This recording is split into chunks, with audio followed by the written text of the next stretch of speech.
pessoal, estamos aqui gravando mais uma edição de Mártires Vivendo por Cristo e agora nós vamos concluir o trecho do capítulo 2, do versículo 18 ao 25, e a partir de hoje nós voltamos ao nosso ritmo normal.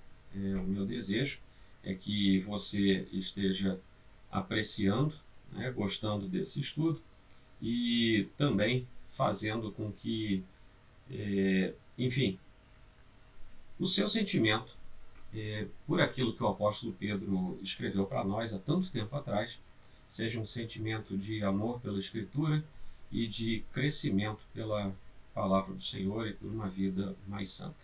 Hoje nós vamos tratar da questão de santidade,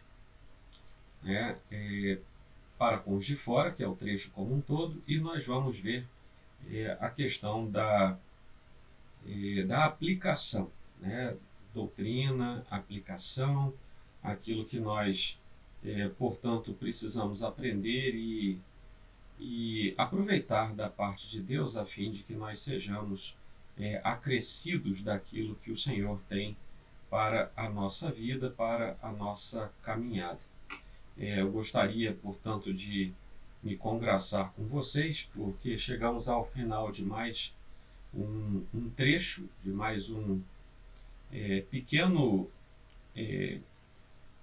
pequena porção da Escritura, mas que é tão importante para a nossa vida. Eu gostaria de ler com você o trecho de 1 Pedro 2, capítulo 2, versículos 18 a 25. Servos, sede submissos com todo temor ao vosso Senhor, não somente se for bom e cordato, mas também ao perverso, porque isto é grato que alguém suporte tristeza e sofrendo injustamente por motivo de sua consciência para com Deus. Pois que glória há, se pecando e sendo esbofeteados por isso, suportais com paciência? Se, entretanto, quando praticais o bem, sois igualmente afligidos, e o suportais com paciência, isto é grato a Deus. Porquanto para isto mesmo fostes chamados, pois que também Cristo sofreu em vosso lugar, deixando-vos exemplo para seguirdes os seus passos, o qual não cometeu pecado, nem dolo algum se achou em sua boca. Pois ele, quando ultrajado, não revidava com ultraje, quando maltratado, não fazia ameaças, mas entregava-se àquele que julga retamente, carregando ele mesmo em seu corpo, sobre o madeiro, os nossos pecados, para que nós, mortos para os pecados, vivamos para a justiça. Por suas chagas fostes sarados, porque estáveis desgarrados como ovelhas. Agora, porém, vos convertestes ao pastor e bispo da vossa alma. Pois bem, vamos então continuar agora nesta noite, nesta edição, vamos falar sobre doutrina e sobre parte da aplicação. Eu me baseei em alguns textos, vocês vão ver aí na nossa bibliografia. No capítulo 2, então, como um todo, Pedro traz exortação clara aos leitores e, obviamente, depois dos leitores da sua carta, a todos nós, ao longo desses 2000 anos e alguma coisa de igreja cristã, porque, sendo um texto inerrante, totalmente útil e suficiente, ele tem uma primeira leitura para os seus contemporâneos, mas depois também ele prossegue alimentando a igreja do Senhor. Então, apenas nos lembrando, Pedro exorta os leitores a deixarem de lado a sua natureza pecaminosa e a se alimentarem de uma nova vida com grande avidez, como se fossem crianças querendo um verdadeiro leite espiritual da palavra de Deus, e nós vimos que isso é diferente daquela exortação negativa que Paulo faz em outra parte sobre aqueles que não amadurecem na sua fé. Aqui é diferente. Mas através desse sustento, as pessoas cresceriam em sua salvação. Também compara esses irmãos do passado a pedras vivas da casa do Senhor, e por essa razão eles são valiosos aos olhos de Deus, tão valiosos que aprove ao Senhor enviar o seu próprio Filho unigênito por eles. São esses os eleitos, aqueles que são alvo da misericórdia e da graça divina, chamados das trevas para a luz. e deverão, portanto, viver na luz para a glória do Senhor. O apóstolo então exorta os irmãos a terem um testemunho de vida que seja a sua própria vida testemunhando como luz. Isso porque nós estamos em meio a trevas. E a ideia do apóstolo, do pastor daqueles irmãos, é que deveriam testemunhar com suas próprias vidas, porque agora já eram transformados pelo Senhor. Alguns irmãos precisaram ser lembrados que, mesmo sob o império nefasto de Nero, de Roma, uma Roma perseguidora dos cristãos, eles deveriam ser honrosos para com as autoridades seculares, bem como também os irmãos que eram ainda escravos deveriam continuar honrando os seus senhores, mesmo que tanto autoridades quanto os senhores fossem pessoas ruins, mas isso não tem nada a ver com a postura do salvo. Pelo que Pedro diz, no entanto, ele não minimiza que isso é um sofrimento. E finalmente ele se volta para Cristo, né? Ele dá atenção a Cristo e exorta os irmãos a seguir o exemplo da paciência e da perseverança do próprio Senhor. E ele então os consola e lembra dos benefícios da conversão. Bom, há três coisas que nós vemos, e aí eu já vou focar mais no final do capítulo. Cristo sofreu, Cristo morreu e houve por isso conversões. São as três coisas que nós vamos ver, que são aspectos diferenciais nesse capítulo 2 de 1 Pedro, que nós vamos ver agora. Então, Cristo sofreu. Versículos de 21 a 23 tratam mais disso. E é exatamente esse sofrimento de Cristo que nos anima a continuarmos de pé em meio ao sofrimento. Então, a chave para o entendimento do Novo Testamento é a obra redentora de Cristo. Sobre a obra redentora de Cristo é exatamente a ideia que se consolida de que o sofrimento e a morte trouxeram a salvação para o ser humano. Isso é o resgate de um sentimento veterotestamentário que mostrava que a morte era vista como punição para o pecado, o que nós sabemos que é verdade por causa do que aconteceu no Gênesis. Se vocês comerem daquela árvore, vão morrer. E essa então se coloca como a primeira assertiva de juízo de Deus. Não comam e vivam, comam e morram. Então a morte é vista como uma punição para o pecado. E isso se estabelece desde a criação, passando pela queda. A legislação de Moisés, a lei de Moisés, trata disso também. Nós já vimos, se Adão comesse da árvore, morreria. Ao mesmo tempo, os indivíduos que pecassem voluntariamente, ou seja, rompessem os vínculos da aliança com Deus, deveriam sofrer a pena de morte. Temos aí livros que descrevem isso de maneira bastante contumaz, principalmente Levítico e Deuteronômio. Mas há um senão. Pecados não intencionais podiam ser expiados pelo derramamento do sangue, e o sangue era a vida sendo derramada a fim de que a vida do pecador não fosse ceifada. Havia uma troca, era um sacrifício substitutivo, embora nós só sabemos agora que esse sacrifício não era definitivo, mas era paliativo até que o sacrifício de Cristo viesse como sacrifício definitivo. Então, à luz disso, Isaías 53 começa a mostrar uma figura mais próxima daquilo que nós chamamos de servo sofredor, que é exatamente uma expressão escatológica de redenção para Israel. E depois também isso começa a se entender que não era apenas para Israel, mas para a humanidade como um todo. Agora, muita gente no período intermediário, desculpem aqui, eu mexi em alguma coisa e baguncei o lugar em que estava, Mas tá aqui. Muita coisa que surge no período intertestamentário mostra que Israel teria que sofrer coletivamente a fim de que os seus pecados fossem expiados de modo coletivo, e isso ainda naquela ideia nacional que eles tinham, né, étnica nacional, para que o reino messiânico se estabelecesse. Então, era mais ou menos aquilo que, isso na mente dos judeus intertestamentários. Mais ou menos aquilo que a gente vê em algumas desculpas esfarrapadas hoje mesmo, né?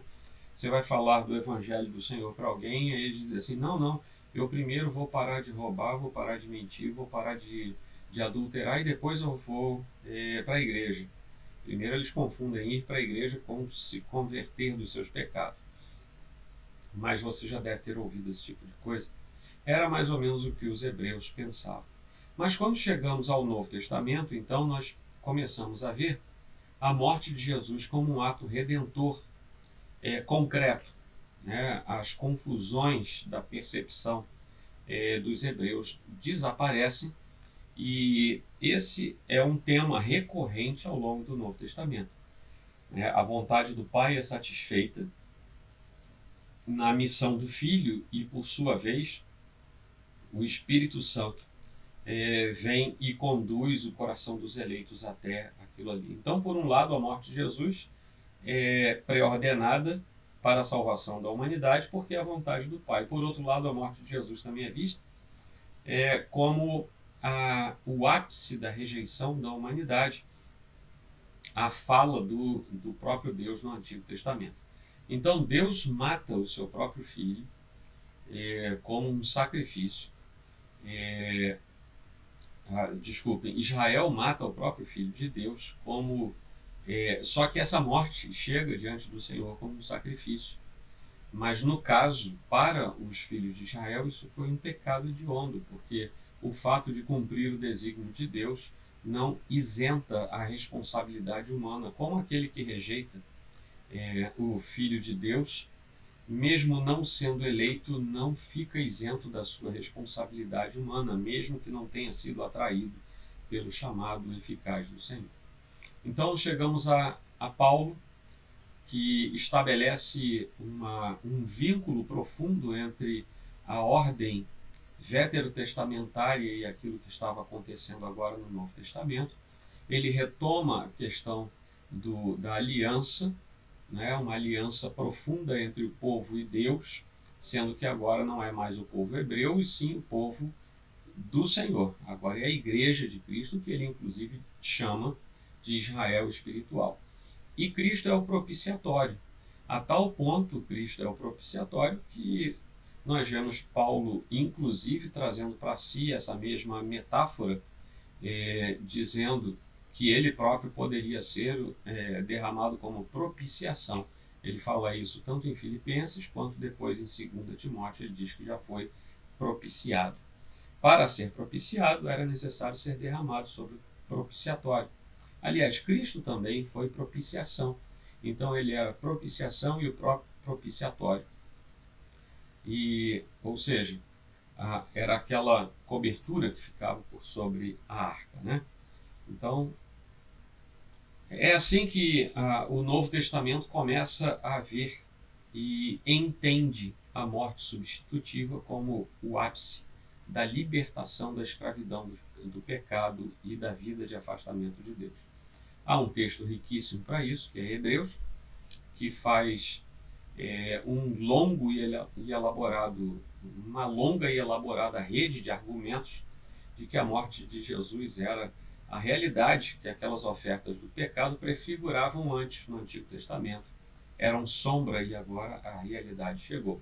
E temos finalmente aqui, falando sobre o sofrimento, o livro de Apocalipse vê a morte de Jesus como prefigurada no sacrifício da Páscoa. Né? Jesus é o cordeiro que foi morto, o único que pode abrir os laços do livro, desatar os livros e romper os 7 selos e trazer uma criação redimida e nova, tudo isso porque o seu sacrifício foi aceito. Bom, ele também morreu, não apenas sofreu, mas morreu. Então o servo sofredor vai até a morte. E as boas novas da morte de Jesus para esmagar Satanás foram profeticamente anunciadas, né? Nós temos isso lá no proto-evangelho de Gênesis 3,15. E todos os atos sacrificiais e pactuais do Antigo Testamento, inexoravelmente, apontam para Cristo, seu sofrimento, sua morte e a consumação dos seus trabalhos em prol dos eleitos, fazendo com que ele depois não apenas vencesse a morte, ressuscitasse, portanto, mas fosse glorificado e ascendesse de volta à destra de Deus Pai. Então, os sacrifícios curiosos, né, do Antigo Testamento, eles tinham uma profunda simbologia. Havia uma série de sacrifícios com um sentido muito profundo e todos eles apontando para Cristo, né? Então, um animal qualquer morto tinha o seu sangue derramado. Esse sangue apontava para o sangue do Cordeiro perfeito de Deus, que viria depois no auge dos tempos. Nós vemos aqui, por exemplo, que o sangue do primeiro era aspergido para purificar o templo, e o segundo, que era chamado de bode expiatório. Até hoje a gente usa essa expressão, né, para significar alguém que leva a culpa do outro. Ele era simbolicamente carregado com as impurezas coletivas do povo e levado para fora da cidade. E ele vagava e morria sozinho fora da cidade. Nosso Senhor também foi morrer fora da cidade. Até isso se completa aí. Mas a ideia do bode expiatório, por exemplo, pode gerar heresias, como a heresia adventista, né, de que o bode Azazel até hoje precisa funcionar, e para eles existe ainda a ideia de um bode. Esse bode se chama Azazel. Então, apenas lembrando vocês que os adventistas podem ser nossos amigos, obviamente, de ordem pessoal, como quaisquer outras pessoas, mas eles, infelizmente, não comungam da mesma escritura que nós, por causa desses senões interpretativos que os conduzem para longe de apenas um erro de interpretação. São heresias mesmo. Mas então, na execução pública de Jesus, lá que se registra no Novo Testamento, todos esses sinais do Antigo Testamento surgem e são completados, né? Encontram ali o seu fim. É por isso que nós não cumprimos mais qualquer tipo de rito do Antigo Testamento, porque em Cristo eles findaram. Nós guardamos a lei moral, nós guardamos a lei espiritual, mas não a lei ritual, a lei sacrificial, essas acabaram. É por isso que a gente não guarda sábado, tá? Que é um outro problema dos adventistas. O nosso sábado é renovado pelo Senhor no dia da sua ressurreição. Mas talvez o mais antigo, se não o mais antigo, um dos mais antigos credos, ou seja, declarações de fé simples e objetivas da cristandade, está registrado em 1 Coríntios 15:3. Cristo morreu por nossos pecados de acordo com as Escrituras. Então as Escrituras dão aval para nós recebermos a notícia da morte por nossos pecados como verdadeira. Então, algumas coisas que nós precisamos nos lembrar para esclarecer, né, esse significado todo da morte de Jesus. Temos o seguinte: Jesus morreu como nossa... de novo, gente. Está aqui. Jesus morreu como nossa expiação, movendo-nos de um estado de hostilidade contra Deus para a amizade com Deus. Há algumas referências, eu não as vou mencionar apenas por uma questão de tempo, mas você, por favor, depois veja novamente para tomar nota delas. Jesus morreu como nosso herói no campo de batalha, esmagando as forças de Satanás que nos mantinham cativos. Jesus morreu como nosso destruidor de correntes, redimindo-nos da escravidão ao pecado e à morte. Jesus morreu para se tornar nosso advogado de defesa, segurando a nossa eterna sentença de não culpado através de seu sangue derramado em nosso favor. Jesus morreu para se tornar nosso eterno sacerdote e cordeiro, fazendo o sacrifício perfeito para nos tornar limpos e confiantes na presença de Deus. Jesus morreu como um filho abandonado, tornando-se um exilado, morto fora da cidade, para que pudéssemos ser acolhidos na família de Deus. As Escrituras, portanto, são muito claras, né, de que não há salvação além da confiança na morte de Jesus, nosso substituto e Salvador. Ele não está mais morto, porque ele vive sempre para interceder pelo seu povo. Nós sabemos que a sepultura ficou vazia. E, finalmente, alguém voltou. Falando aí do nosso dia a dia, alguém voltaram. Esses alguém somos nós, filhos de Deus, ao longo de todo esse tempo da história da igreja. Apenas como curiosidade, eu usei para esses 3 itens o sumário de Teologia Lexham, e para trechos iniciais e finais eu usei o texto do Kistemaker no seu comentário a 1 Pedro.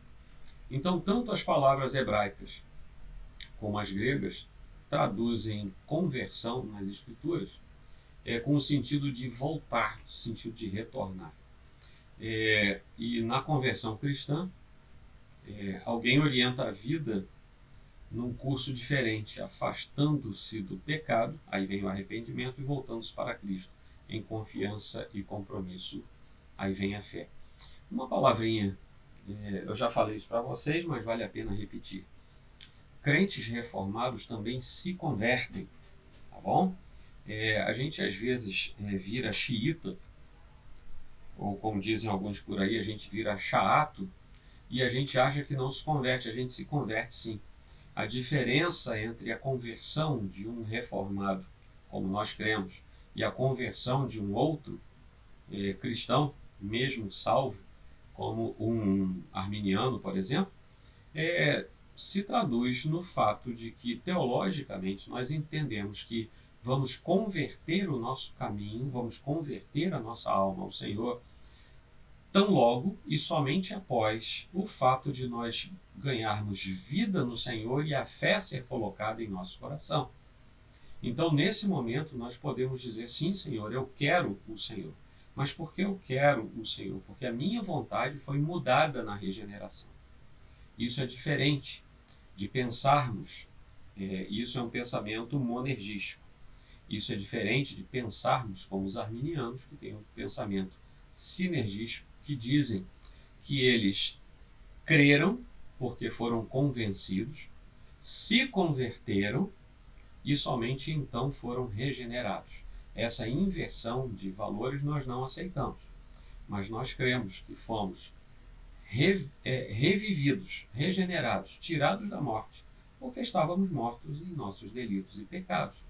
E uma vez vivos para Deus, Ele nos dá fé e então nos convertemos. A nossa volição entra em ação na conversão. Essa é uma palavra para que na nossa igreja, pelo menos, a gente entenda corretamente, sem que mazelas sejam criadas no nosso coração a troco de nada. Tá? São expressões esvaziadas que muitas vezes nós usamos. Mas voltando aqui, a questão, toda essa questão envolve uma mudança de submissão ao pecado, a Satanás e à carne, né, ao mundo, ao próprio eu, que é a carne aí representada, e trocando tudo isso pela submissão a Cristo. Casualmente, ontem, o domingo 3 de maio, eu preguei sobre Filipenses 2, de 12 a 30, e ali eu falei bastante sobre submissão. Você pode, se você ainda não assistiu, assista lá no YouTube da nossa igreja. E eu enfatizei muito essa questão da submissão, tanto de Paulo, quanto de Timóteo, quanto de Epafrodito. Dê uma olhadinha lá no segundo item do nosso sermão de ontem. Bom, isso tudo nos leva ao fato de que nós que somos convertidos temos agora uma cidadania nova. Nós fomos resgatados das trevas e conduzidos para o reino de Cristo, o reino do Filho do amor do Pai, e ali a luz. Então, isso é o que a conversão faz conosco de maneira prática.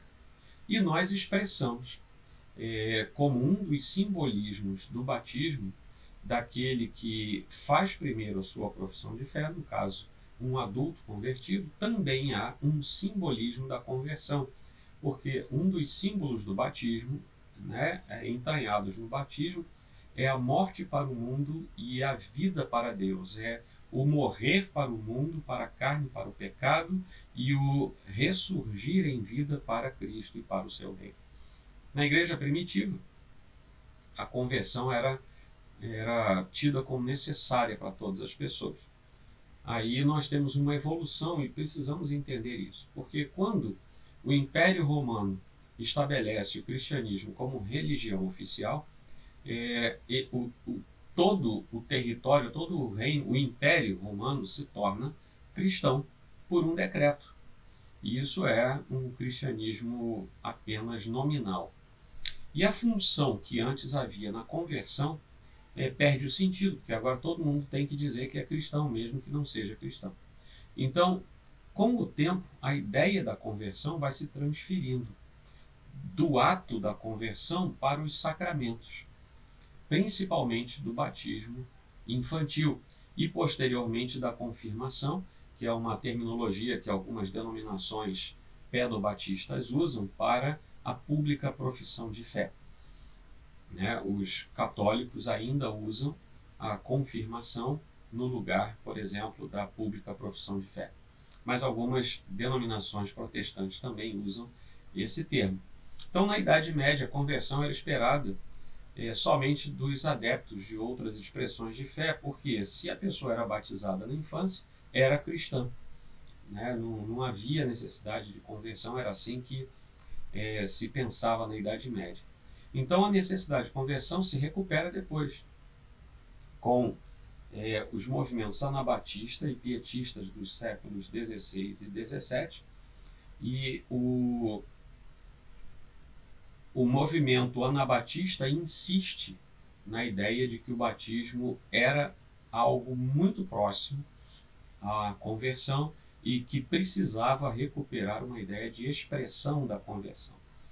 Bom, na Reforma, houve também algo curioso, porque todo mundo que era alvo da pregação reformada na Idade Média era cristão não reformado. Então, para os reformados, havia uma missão, que era caracterizar cristãos doentes, cristãos inconversos, como cristãos renascidos, nascidos de novo para Deus. Então, o grande trabalho de evangelização do protestantismo reformado da Idade Média, século XVI, era pregar para cristãos do cristianismo medieval, cristãos católicos.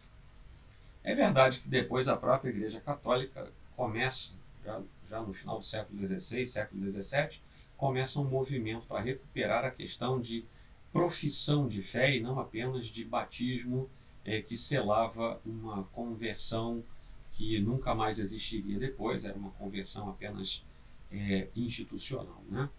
Mas migramos então para os nossos dias, em que a necessidade de conversão passa a ser característica de uma teologia evangélica, ainda dentro do universo protestante, né, que mostra a necessidade de indivíduos se apropriarem pessoalmente da salvação, obviamente se apropriarem com aquilo que Deus lhes dá de ferramenta, né, através da obra de Cristo. Os evangélicos têm, desde o final do século XIX, por causa dos movimentos avivalistas, têm considerado a conversão como algo que você sabe, tem dia, tem data, tem hora, mas o fato é que a Escritura não corrobora isso plenamente. Há dois exemplos aqui.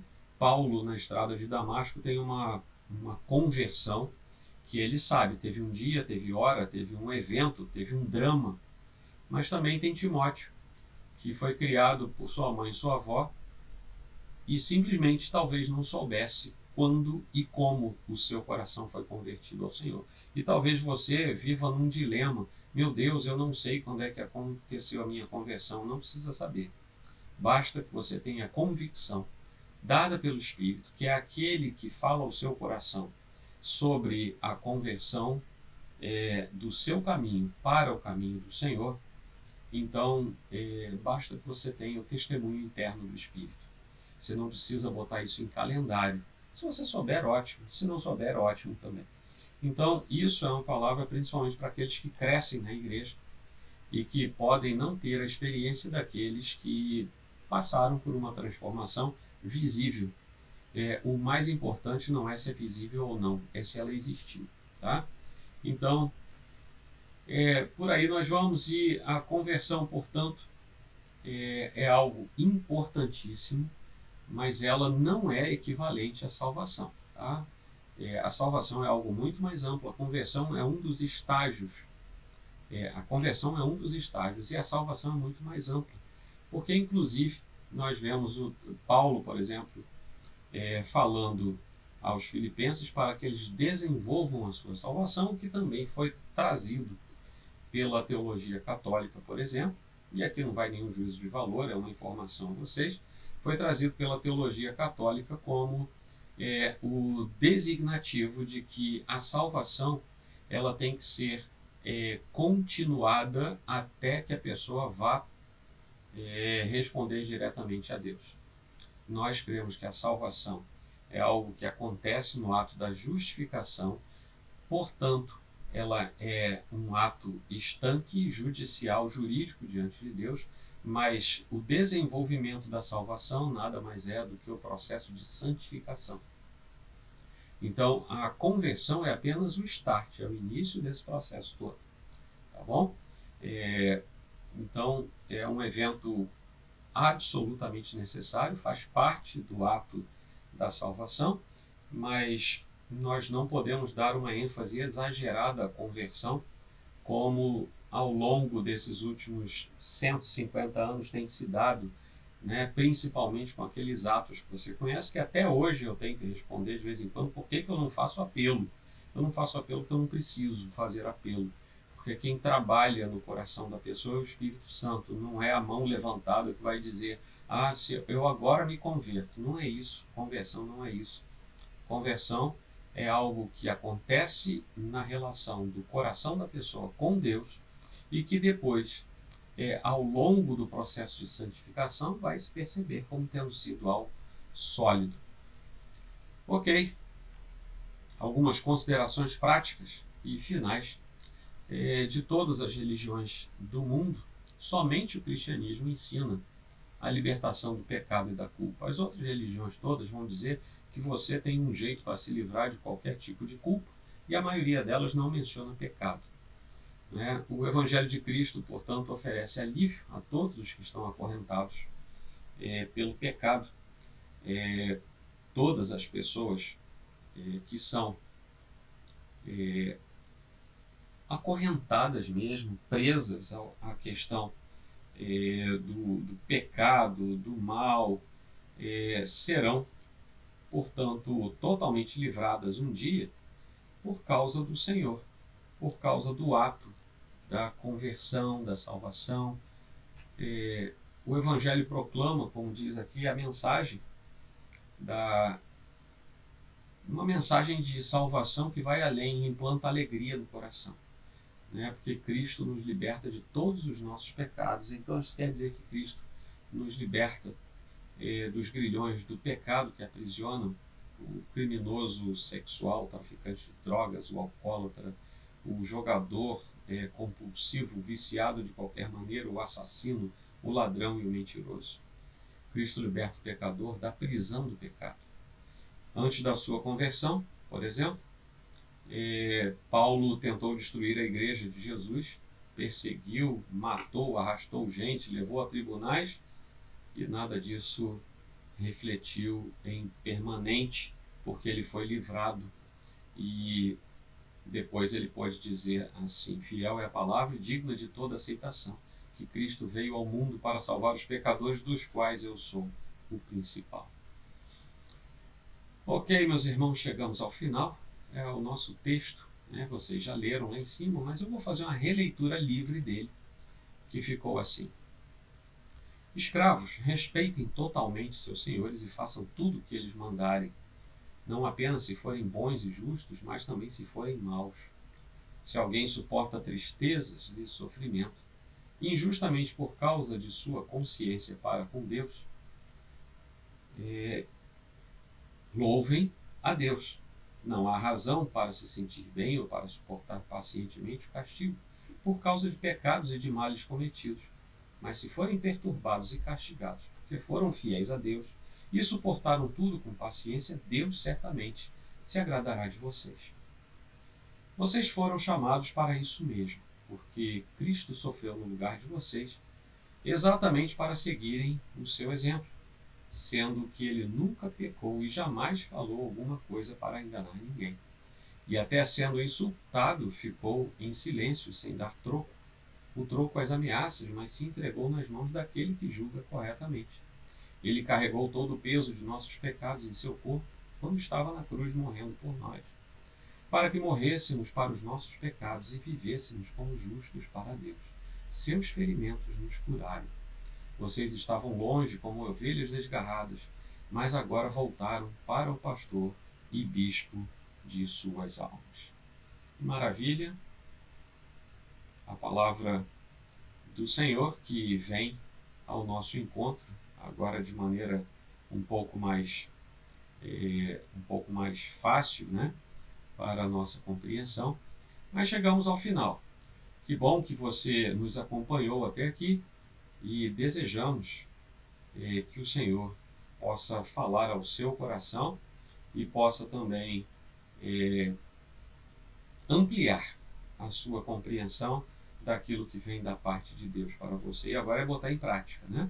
E voltamos ao ritmo normal. A partir de agora, de hoje inclusive, já estamos no ritmo normal de estudo e vamos prosseguir a partir da próxima semana dessa mesma forma, naquele ritmo anterior, já depois da nossa recapitulação até aqui. Eu peço que Deus abençoe você e daqui a pouquinho estaremos juntos no aplicativo Zoom, onde vamos ter um tempo de perguntas e respostas e, portanto, você é meu convidado para se conectar lá no aplicativo Zoom. Que Deus abençoe você e até daqui a pouquinho.